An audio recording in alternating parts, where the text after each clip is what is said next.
क्योंकि मैंने हमेशा देखा है कि बैरिस्टर साहब बैरिस्टर असदुद्दीन असदुद्दीन ओवैसी साहब जो हैं जी, वो हमेशा मुसलमानों के हक़ में माइनॉरिटी की नहीं आवाज़ उठाते हैं। और इसलिए मैं उनकी मतलब बहुत तहे दिल से शुक्रगुज़ार हूँ कि उन्होंने हमें इस काबिल समझा कि और हमें टिकट दिया। तो हमें ये अच्छा लगा कि अगर कोई इंसान हमारे साथ खड़ा है तो हमें उसके साथ मिलकर आगे बढ़ना चाहिए। ये तैयारी आपकी शुरू से चल रही थी कुछ?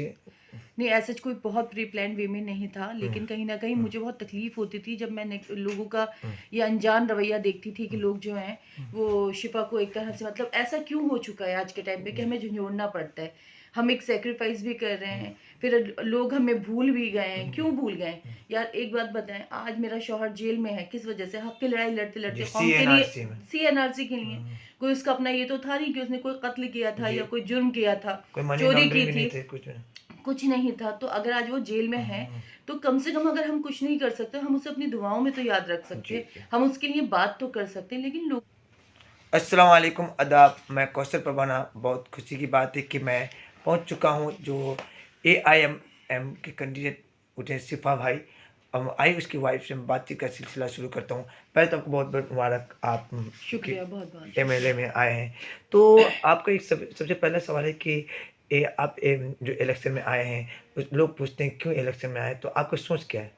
देखिए, मेरे इलेक्शन में आने का मतलब ये है कि हम्म, कहीं न कहीं मैं लोगों को झंझोड़ना चाहती हूँ कि जो कुछ पॉलिटिकल प्रिज़नर्स हैं, जी, तो उनके लिए मतलब वो लोग भूल चुके हैं कि उन लोगों के क्या-क्या सैक्रिफ़ाइस रहे हैं। शिफ़ा ने कहीं न कहीं, उमर ने, कुल्फ़ी शाह ने, शर्जिल ने, मतलब जो भी पॉलिटिकल प्रिज़नर्स हैं, खालिद सैफ़ी भाई हैं, ताहिर हुसैन साहब हैं, तो उन सब ने कोई अपने पर्सनल एजेंडा से वो प्रोटेस्ट नहीं हुए थे और ना ही वो पर्सनल एजेंडा की वजह से वो लोग जेलों में हैं। तो हमें उनके खिलाफ उनके लिए आवाज़ बुलंद करना चाहिए और उनको हमें भूलना नहीं चाहिए कहीं जी, ना। आप निर्दलीय में भी आ सकते हैं, इंडिपेंडेंट। आपने एआईएम को क्यों चुना?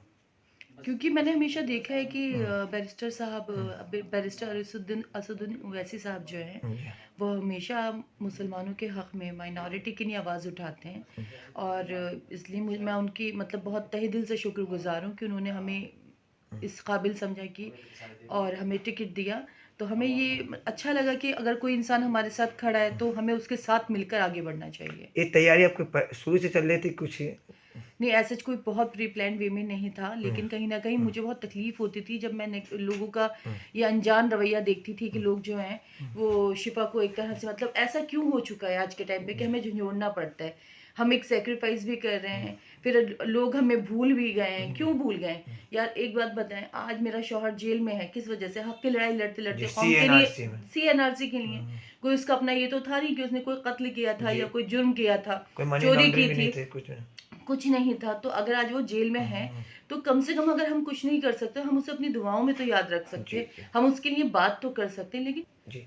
तो आप जैसे वोट माँगने या फिर बहू भी हैं, बेटी भी है समाज की, तो आप लोगों से किस तरह से कन्विंस करते हैं? देखिए मेरे लिए डेफ़िनेटली ये बहुत बड़ा एक हुँ, रीज़न है कि मैं एक औरत होकर, एक हुँ, बीवी होकर, क्योंकि कहीं न कहीं मेरे साथ हुँ, मेरी ख़ानदान जुड़े हैं, हुँ, 2 ख़ानदान जुड़े हैं, हुँ, मैके का और ससुराल का, तो मेरे लिए डेफ़िनेटली ये बहुत बड़ा एक हुँ, डिसीज़न था। हुँ, लेकिन मैंने शिप अच्छी नीयत से और अपने सब लोगों के प्यार और सपोर्ट के साथ ये को चुना है, तो मतलब है तो बहुत बड़ा हुँ, डिसीजन। और मुझे उम्मीद है ओखला की आवाम से कि वो मेरी इस मजबूरी के समझेंगे, क्योंकि मैं एक बहुत सख्त पर्दे में रहने वाली औरत थी। मैंने हमेशा हुँ, पर्दा किया है।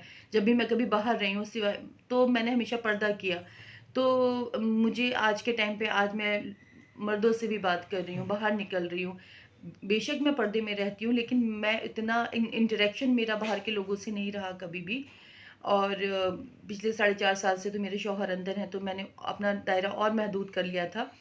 लेकिन आज मैं बाहर निकली हूँ अपने शौहर के लिए और एक गुड रीज़न के लिए, तो जैसे अभी जाते हैं, ओखला में देखते हैं, तो अब मुसलमान को देख के क्या महसूस होता है? क्या फ्यूचर है मुसलमान का?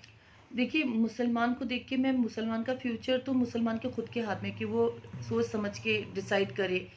क्योंकि देखिए, जहाँ तक लोग हमसे आजकल सवाल कर रहे हैं कि ओवैसी साहब मुस्लिम बहुल सीट पर ही क्यों क्या हाँ, ये बात सही बात है। लोग सीट्स पर ओखला ही हो क्यों गया, ओखला से क्यों मुस्ताबाद उतारे हो हैं, गया, मुस्तफ़ाबाद से। सिलमपुर हो तो गया। आप ये बताइए, हुँ, ओखला विधानसभा से लास्ट हुँ, कुछ सालों से और पार्टीज़ ने क्या यहाँ से मुस्लिम नुमाइंदों को नहीं खड़ा किया?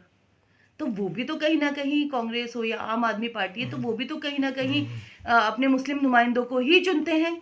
इस सीट के लिए। तो अगर ओवैसी साहब ने किया है तो ये इतना बड़ा गुनाह या इतना बड़ा एक इशू क्यों बनाया जा रहा है कि मुस्लिम उन्होंने क्यों खड़ा करा है? तो हर लोगों का सवाल है कि जो अवैसी साहब हैं मुस्लिम ही इलाके में अपने कैंडिडेट खड़ा करते हैं, तो वो सोचते हैं लोगों का बी टीम है। आप क्या कहते हैं नहीं, ऐसा बीजेपी? कुछ नहीं है, कोई बी टीम सी टीम नहीं है। आप खुद बताइए, जहां हमारी मेजोरिटी होगी, जहां हमें लगेगा कि हमारा जो कैंडिडेट है वो स्ट्रांगली लीड कर सकता है। अब ये बताइए, हारने के लिए कौन खेलता है? जी जी हर कोई जीतने के लिए खेलता है, या हम हारने के लिए खेलेंगे कि नहीं साहब हमको पता है लेकिन हमें हारना है लेकिन हम खेलेंगे? जाहिर सी बात है, इंसान जीतने के लिए खेलता है, और जीतने के लिए जो चीज़ें होती हैं वो मुहैया अगर वो दिखती हैं हमें कि हाँ इस सीट पर हमारी मुस्लिम बहुल सीट है, तो जाहिर सी बात है वो यहीं से खड़ा करेंगे। और भी पार्टी, जैसा कि मैं आपको बोली कि हाँ। और भी जो जो और पार्टीज हैं, जो सो कॉल्ड सेकुलर पार्टीज हैं, तो वो भी तो कहीं ना कहीं अपने नुमाइंदे मुस्लिम ही चुनती है। जी नहीं, वो बात तो सही नहीं है। उस लोगों का कहना है कि और जगह से क्यों नहीं खड़ा करते, मुस्लिम बहुल इलाके में क्यों करते हैं? मुस्लिम इस मतलब मैंने आपको वही बात है ना कि वही रीजन है। जी जी, आपको कितना उम्मीद है अपने जो लोग वोट जाते हैं रोज मिलके, 100%, कितनी उम्मीद है अपने से? 100% इंशाल्लाह एक लोगों के अंदर माहौल भी आ गए हैं कि जैसे आपको अवैसी छोड़े सिफा भाई के लोगों के लिए हमदर्द, ये कब से है उसके साथ लोगों का देखिए, मोहब्बत? हमदर्दी तो पहले से है, क्योंकि शिफा इस टाइम हमदर्दी के लायक है, क्योंकि उनकी जो लड़ाई थी, जाहिर सी बात है वो कहीं ना कहीं कौम के लिए ये थी। एनआरसी सीए तो 4 साल से पहले भी कुछ काम करते थे सोशल वर्क। जी, सोशल वर्क करते थे। उससे पहले वो हाँ। बच्चों को स्कॉलरशिप देते थे जब वो आज भी प्रेसिडेंट बने। उससे पहले भी उन्होंने अपने पर्सनल लेवल पे भी हमेशा सबकी, बिना किसी की कास्ट ऑफ रिलीजन को जाने, उन्होंने हमेशा हर उस इंसान की मदद करी है जो जिसने आकर उनसे बोला है, और वो जिस काबिल भी हुए हैं उन्होंने हमेशा हर इंसान की हेल्प की है। जी, आप ओखला में जाते हैं, शाहीन बाग, अबुल फजर, सरिता बाग, मदनपुर, खादर, तो आप लोगों से कितना रिस्पॉन्स मिलता है आपको? बहुत अच्छा रिस्पांस मिल रहा है अल्हम्दुलिल्लाह। लोग कनेक्ट हो रहे हैं, लोग जानते हैं, समझते हैं।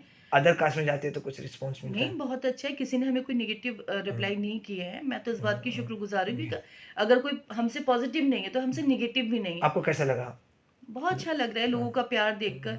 और देखिए, आज मैंने, अगर सब कहते हैं आपने क्यों इलेक्शन ही क्यों, जी। तो आज अगर आप मेरे पास आए हैं, अब से 4.5 साल पहले आप मेरे पास नहीं आए ना, जी। आज आप मेरे पास आए हैं, आज आप मेरी बेहतर तरीके से मेरी बात को कन्वे कर रहे हैं, आगे फॉरवर्ड हो रही है मेरी चीज़ें, मेरे शौहर को लोग जान रहे हैं कि हाँ, शिफा और रहमान के ज़रिए और 10, 12, 14 जो भी पॉलिटिकल प्रिजनर्स हैं उनको लोग जानेंगे।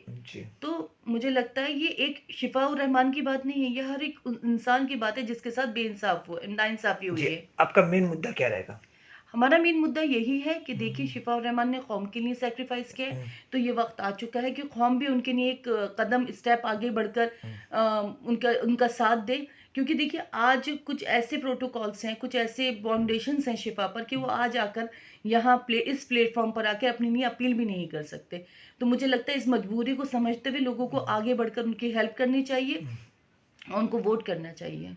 तो ओखला में और भी इशू है, जो तालीम के इशू हो गया, कचरा के मामले, उसके बारे में क्या सोचते हैं? देखिए, तालीम की जहाँ तक बात है, मैंने आपको पहले भी बताया कि शिफा स्कॉलरशिप के लिए प्रोवाइड करते थे, जो कि आज भी होती है। जिस टाइम शिफा आजमी प्रेसिडेंट बने तो उन्होंने ही ये इनिशिएट लिया था, शिफा के ज़रिए ही ये शुरुआत हुई थी। तो आप ये सोचिए, जो इंसान एक छोटी सी पोस्ट पर होकर इतना बड़ा कदम उठा सकता है, तो क्या वो आने वाले वक्त में एक एमएलए की पोस्ट जब वो होल्ड करेगा, तो जाहिर सी बात है वो काफ़ी हद तक आगे बहुत जी, फायदेमंद साबित अगर होगा। आपको काम में भी मिल गए, जनता ने आपको भरोसा किया, तो आपका पहला काम क्या रहेगा? हमारा सबसे पहला काम ये होगा कि हम इक्वालिटी की बात करेंगे, जी। और जो भी पब्लिक के इश्यूज़ हैं हम पब्लिक से कनेक्ट करेंगे, उनसे पूछेंगे। पहले हमें उस सिचुएशन में आने दीजिए, इंशाल्लाह हम लोग बहुत कुछ बेहतर करेंगे। क्योंकि वादे तो हर लोग करते जी। हैं, पर उन वादों पे पूरा तो देखिए, पिछले 30-35 साल से मैं देखती हूँ कि हाल तो वही है। गवर्नमेंट कोई भी आए, हाल तो वही है। जी, अब अवैसी साहब किस तरह से हुआ है? अवैसी साहब कैसे आदमी है? अब ओवैसी साहब बहुत अच्छे आदमी हैं, अच्छा। बहुत अच्छे आदमी हैं, और बहुत इंटेलेक्चुअल हैं, बहुत समझदार हैं, पढ़े लिखे काबिल इंसान हैं। और उनकी बात जब हम सुनते हैं तो एक समझ मतलब लगता है कि कोई एक समझदार इंसान बात कर रहा है। जी। बहुत अच्छे इंसान जी, हैं। आप भी पढ़े लिखे हैं, तो आप अपनी क्वालिफिकेशन कहाँ से किए? जी, मैंने बीए ऑनर्स किया हुआ है सोशियोलॉजी में। सोशल से। जी, और अलीगढ़ से किया हुआ है, अलीगढ़ मुस्लिम जी, यूनिवर्सिटी। अच्छी बात पढ़ी लिखी, तो बहुत अच्छी बात। बहुत सारे झुग्गी एरिया भी परेशान है मुसलमान कम्युनिटी के लिए, उसके लिए आप क्या सोचते हैं? देखिए, झुग्गी जब वोट आते हैं तो सब पॉलिटिकल पार्टी जाते हैं जो कि सबका भी बेटा बिल्कुल जब जब खत्म हो जाते हैं लोगों से बात की तो सबको भूल जाते हैं। आपका क्या सोच रहेगा? देखिए, जो भी हम उनके लिए उस वक्त पे हम्म, जो हमारे पास हम्म, मतलब जो हम उनके लिए कर सकेंगे उस हम्म, मुकाम पे पहुंच के डेफिनेटली हम उनके लिए किएंगे। हम्म, क्योंकि वादे, मैं फिर आपसे वही कहूंगी कि हम्म, वादे करना मैटर नहीं करता, जी, आप उन वादों पर कितना खरा उतरते हैं हम्म, वो मैटर करना करता है कि आपने जो वादे किए हम्म, आपने उनको पूरा किया यस, या नहीं किया। क्योंकि ये चीज़ हम तभी प्रूव करेंगे ना कि जब हम उस मुकाम पर पहुंचेंगे और फिर हम उनके लिए किएंगे तो इंशाल्लाह फिर जनता खुद बोलेगी। आम आदमी पार्टी कहते हैं कि मैं मुसलमानों के बहुत काम किया, बस फ्री कर दिया, बिजली फ्री कर दिया, मुसलमान के लोग बहुत ये करते हैं, तो इसके लिए क्या सोचते हैं? देखिए, बिजली, हम्म, पानी, बस ये सब बहुत स्कूलों को भी छोटे मुद्दे हैं। और स्कूल को भी बहुत स्कूल्स, ये सबसे बड़ी बात है कि आप मुस्लिम के लिए आप उसको इक्वालिटी दे रहे हैं, जी, आप उसकी एग्जिस्टेंस को मान रहे हैं। तो आम आदमी पार्टी ने जिस टाइम पे सीएनआरसी हुआ था तो उस टाइम में कोई भी आकर यहाँ हमारे साथ नहीं खड़ा रहा था, किसी ने हमारी कोई हेल्प नहीं की थी। और उस टाइम पे जो नॉर्थ ईस्ट में दंगे हुए थे उसमें भी केजरीवाल जी ने कोई स्टेप नहीं लिया था। इनफैक्ट उसके बाद आपने देखा होगा कि हमारे निज़ामुद्दीन मरकज़ पे जी, जी, क्या बवंडर मचाए थे, वो कौन थे? वो केजरीवाल साहब ही थे, उन्होंने ही ये सब चीज़ें जी, की जी, थी। और जी, उससे ज़्यादा मुझे बताने की आई थिंक बहुत बहुत शुक्रिया हमसे बात की। जज़ाकल्लाह, अल्लाह हाफ़िज़। शुक्रिया। ठीक है।